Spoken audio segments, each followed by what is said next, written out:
ناکامی کو کامیابی میں تبدیل کرنا ایک پیچیدہ اور ایک مشکل عمل ہے جو صبر، مستقل مزاجی اور صحیح نقطہ نظر کا متقاضی ہے۔ یہاں چند اقدامات ہیں آپ کو اس سفر میں مدد دے سکتے ہیں۔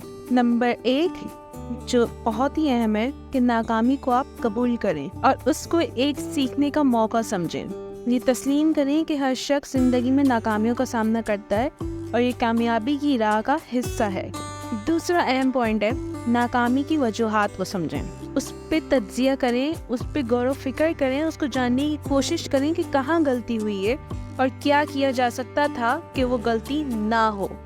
اس سے آپ کو مستقبل میں وہی غلطی دوبارہ نہ دہرانے میں مدد ملے گی۔ تیسرا اہم پوائنٹ ہے مثبت سوچ اپنائیں، منفی خیالات سے چھٹکارا حاصل کریں اور مثبت سوچ اپنائیں۔ خود پر یقین رکھیں اور اپنے ارد گرد کی مثبت انداز میں دیکھیں۔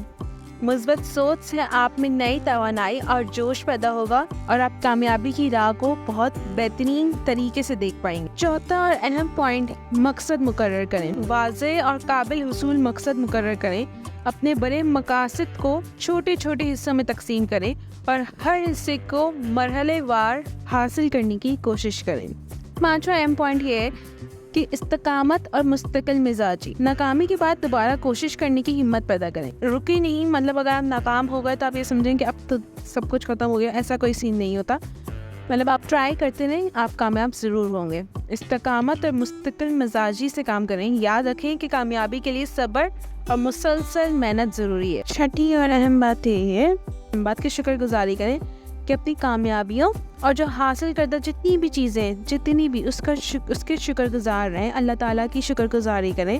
ناکامی کو کامیابی میں بدلنے کا یہ عمل نہ صرف آپ کو مشکلات سے نکالے گا بلکہ آپ کی شخصیت کو بھی مضبوط بنائے گا اور آپ کو ایک بہتر سے بہترین انسان بنانے میں مدد دے گا۔